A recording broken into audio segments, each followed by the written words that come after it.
Hi guys! Quick update lang po sa withdrawal kay OpenAI. So kanina nga pong 6:32 AM ay nag-withdraw ako ng 204 pesos.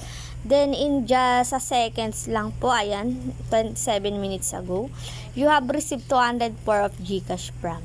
So paying na paying po to si OpenAI and kagabi lang po ito nag-launch. Kaya po maganda po ito sa bayan.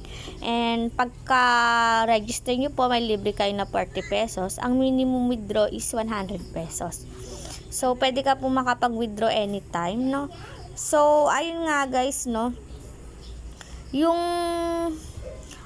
mga order po natin dito or mga products is yung 200 pesos mo kikita ng 62 pesos every day. So, katulad siya ni Arlan sa'yo na halos umabot ng 8 days. Tapos, yung 400 pesos, guys, is 128 pesos ang daily income. Yung 800 pesos, 264 pesos naman po ang daily income.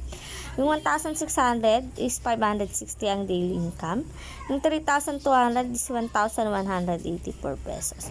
So, yun lang guys yung ma-advise ko, no? Hanggang 3,200 lang po muna tayo. Huwag po muna tayo mag-i-invest ng malalaki.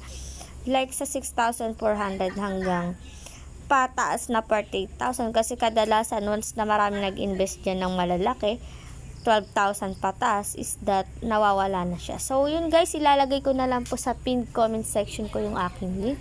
And again guys, invest what you can afford to lose lang guys.